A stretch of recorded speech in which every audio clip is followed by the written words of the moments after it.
Hello, moi c'est Kani. Bienvenue sur ma chaîne YouTube où je vous partage plein de tips pour apprendre l'aquarelle, mais aussi quelques petits behind the scenes de ma vie d'illustratrice. Alors, installez-vous confortablement et bon visionnage. Hello, j'espère que vous allez bien. Bienvenue dans cette nouvelle vidéo.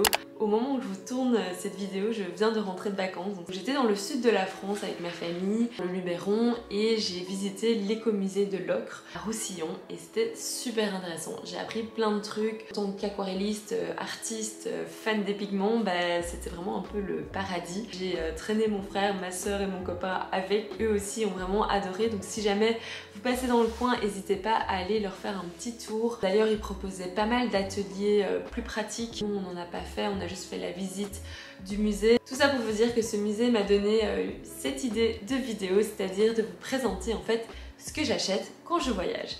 Parce que je me suis rendu compte que lorsque je voyageais, je n'achetais plus des vêtements, je n'achetais plus des bijoux. Souvent, j'essaye d'acheter quelque chose qui est un petit peu propre au pays, mais d'un point de vue artistique. Quand je vais dans une ville, j'essaye de regarder sur internet, voilà, art shop, artist materials, enfin des choses qui sont vraiment spécifiques à la région, et ça fait 2-3 voyages que je fais ça. Et j'ai jamais vraiment partagé ça ici sur les réseaux parce que je sais pas, genre je gardais ça pour moi, c'est un petit peu mon péché mignon. Mais en visitant ce musée, j'ai acheté 2-3 petits trucs que je trouvais trop sympas et j'étais là, ça serait trop cool de montrer ça, de montrer le processus sur ma chaîne YouTube. Et en fait, je me suis dit, mais t'as déjà acheté pas mal de trucs, t'as déjà testé pas mal de trucs d'autres pays. C'est peut-être bien en fait d'en faire le review, de vous montrer un petit peu ce que j'ai trouvé et ce que j'ai acheté. Alors, on va commencer cette petite série de reviews avec mon premier voyage post-Covid. En mai 2021, on a décidé avec ma meilleure amie de partir faire un camp de surf et de yoga. Et c'était trop chouette. Je me rappelle, j'avais fait un vlog là-dessus, mais j'ai utilisé des musiques qui sont pas libres de droit, donc YouTube me l'a bloqué. Et dans ce voyage, il y a plusieurs choses qui m'ont frappée d'un point de vue artistique, culturel ou tout ce que vous voulez. La première, ce sont les azuleros. Je sais pas si vous connaissez un petit peu les azuleros. Ce sont des petites mosaïques. On en retrouve vraiment genre partout dans la ville, surtout à Lisbonne, mais à Cascais j'en avais aussi, enfin ça fait vraiment partie de la culture là-bas. J'ai fait le musée des Azuleros qui est un petit peu excentré, un petit peu plus loin dans un quartier où il n'y a pas vraiment grand chose à part le musée, mais je l'ai quand même fait et j'ai adoré. Donc du coup je suis repartie avec un livre qui reprenait différents types d'azuleros, mais aussi des façades. Un livre que j'adore ressortir de temps en temps quand j'ai pas trop d'inspiration et que j'ai envie de peindre quelque chose de très coloré et très méditatif, comme ce sont les mêmes motifs à chaque fois sur les différents azuleros. Vous pouvez vraiment juste vous plonger là-dedans et dessiner les uns à la suite de l'autre. Donc ça c'est la première chose que j'ai ramenée.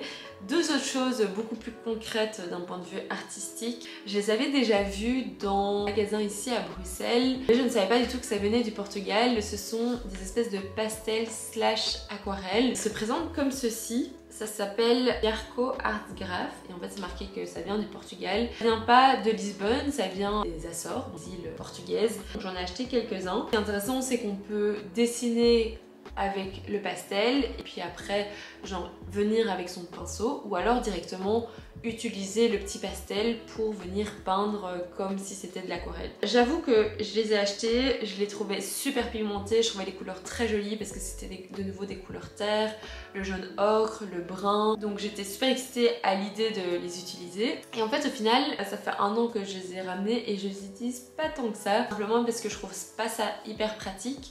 En fait, comme il n'y a pas de godet, c'est difficile de les transporter sans qu'ils déteignent dans la pochette. Et alors, lorsqu'on les mouille d'un côté, en fait, il faut attendre que ça sèche. C'est pas comme les godets, on peut vite les refermer. Je suis pas déçue de les avoir achetés, mais c'est vrai que je pense que je pourrais en faire meilleur usage. Enfin, la troisième chose que j'ai acheté, c'est un carnet. Je me suis rendu compte que j'avais pas de carnet avec moi au moment où je voyageais. Donc j'ai acheté un petit carnet de papeterie que j'ai trouvé à Lisbonne. Et ce carnet, je l'aime vraiment beaucoup parce que pour moi, il a un peu débloqué ma phobie des carnets, entre guillemets. Comme j'étais à l'étranger, que j'avais besoin d'avoir un support pour pouvoir peindre, je me suis dit, ok, c'est pas grave s'il est moche à l'intérieur. J'ai toujours eu un blocage par rapport au carnet aquarelle. Je pense que j'en ai déjà peut-être parlé dans un de mes précédents vlogs. J'ai toujours un blocage par rapport au fait qu'ils doivent être beaux. Au final, ce carnet m'a permis de décomplexer par rapport à ça ça parce que c'était mon seul moyen d'expression. Il y a des pages que j'aime bien, il y a des pages que j'aime un peu moins bien et en fait c'est un carnet qui m'a accompagnée tout au long de l'été 2021. Le deuxième voyage dont j'avais envie de vous parler, c'est mon voyage en Italie l'année dernière en septembre. On est descendu en voiture depuis la Belgique et en remontant vers la Belgique, on a fait plusieurs stops, dont la Toscane, les 5 terres, Milan. C'est un voyage que j'ai adoré faire et j'étais super excitée de retourner à Florence. Florence, pour les artistes, c'est vraiment la ville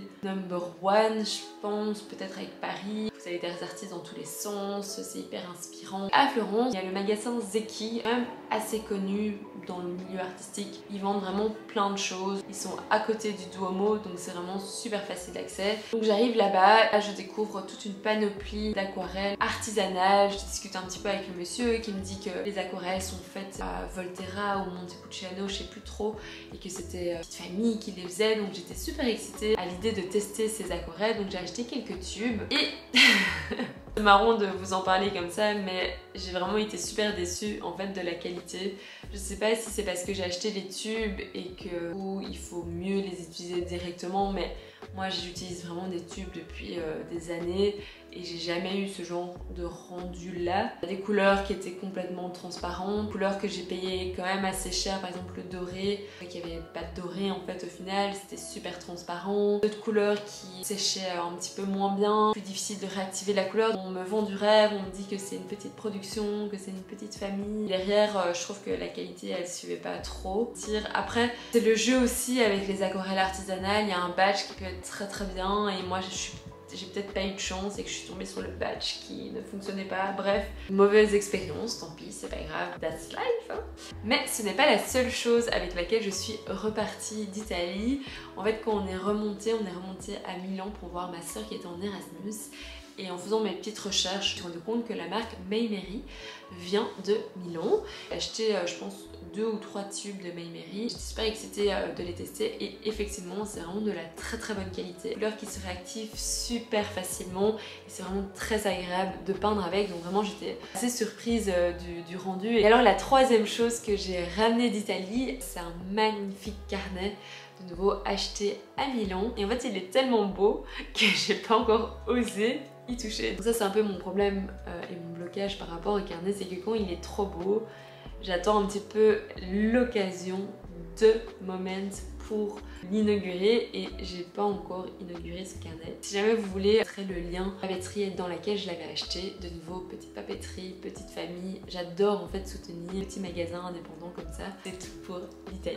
On fait un petit bond dans le temps et on se retrouve à Paris en hiver. Du coup, c'était en janvier. On a été du côté de Rive Gauche. Donc le long des quais de la Seine, vous avez plein de petits magasins d'artistes, dont le magasin Sénélé qui est très connu. Mais ici, j'avais envie de visiter le magasin de Charvin, une marque que j'avais envie d'essayer depuis un certain temps parce que une marque qu'on ne trouve pas partout. Ils font un peu de tout, ils font de la gouache, de l'aquarelle, ils font aussi de la peinture à huile et le magasin est vraiment très joli. Le vendeur trop sympa, craqué sur la palette Provence. Alors c'est pas une palette super pratique d'un point de vue couleur, dans le sens où vous avez vraiment des couleurs qui vont être plus ou moins dans les mêmes tons et vous n'allez pas pouvoir faire 10 millions de mélanges. Surtout que comme il y a déjà du pigment blanc, beige, vous allez vite arriver à quelque chose de brun, smushy, si vous mélangez trop de couleurs les unes avec les autres. Sur une palette, vous allez vraiment utiliser les couleurs telles quelles et les couleurs telles quelles sont juste magnifiques. C'est vraiment une de mes palettes préférées. Vous la voyez d'ailleurs notamment dans beaucoup de mes reels. 2 roses pâles que j'aime beaucoup dans cette palette, mais aussi les bleus sont vraiment magnifiques, le turquoise et les couleurs terre. Enfin bref, j'adore cette palette, vraiment un coup de cœur et je suis très contente d'avoir craqué. La seule chose qui me dérange un petit peu avec cette palette, c'est un peu l'odeur. Donc quand je l'ouvre et que ça fait longtemps que je l'ai plus utilisée, ça a une odeur un petit peu bizarre. Je sais pas si c'est parce qu'ils utilisent des pigments peut-être un peu plus industriels, je sais pas trop, ou si c'est le côté pastel, enfin je sais pas. Si jamais vous savez, dites-le moi dans les commentaires, j'apprendrai quelque chose. Mais voilà, je suis trop fan de cette palette, donc de toute façon dans tous les cas je continuerai à l'utiliser. Alors on finit cette vidéo avec mon dernier voyage, c'est-à-dire la Provence. Ça a vraiment fait du bien de retrouver un petit peu cette ambiance ensoleillée, les marchés, la lavande, la tomate, ces couleurs orange, pastel, bref. Du coup, on est en Provence, on est dans le Luberon, près de Roussillon. Je tape activité à faire dans les environs et je tombe sur l'écomusée de l'Ocre. À l'entrée, vous avez plein de pigments de toutes les couleurs. forcément vous avez tous les pigments naturels qui viennent du Luberon. J'ai craqué.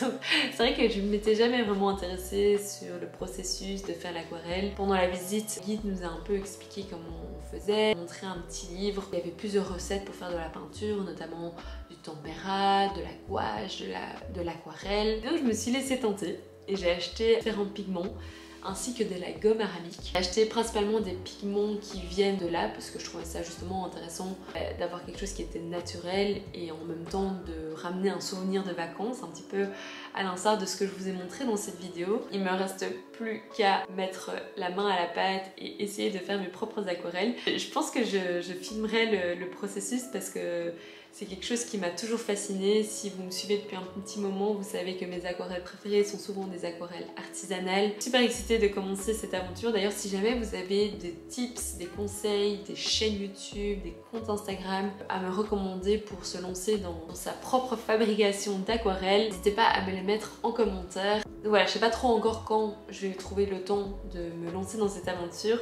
mais c'est quelque chose qui est dans ma petite tête et que j'espère pouvoir concrétiser très bientôt. Voilà, ceci marque la fin de cette vidéo. J'avoue que j'ai jamais vraiment voulu faire de haul sur ma chaîne, tout simplement parce que je trouve que ça pousse un petit peu à la consommation, mais ici je trouve ça intéressant parce que je vous fais à la fois voyager, mais je vous explique aussi que j'ai trouvé des produits un petit peu locaux, des petites entreprises familiales, etc. Donc je trouvais que c'était un petit peu différent d'un vrai haul. Et donc si ce genre de vidéo vous plaît, ce que je pourrais peut-être vous faire, c'est des hauls de ce que j'ai déjà, pas envie d'acheter juste pour acheter. Pourquoi pas vous présenter par exemple ma collection d'aquarelles, ma collection de pinceaux. Voilà, dites-moi en commentaire si ça vous intéresse. N'hésitez surtout pas à vous abonner si mon contenu vous a plu. Nouvelle vidéo tous les dimanches à 18h. Et sur ce, je vous souhaite une très belle semaine. N'oubliez pas de rester créatif et on se retrouve dimanche. Bisous!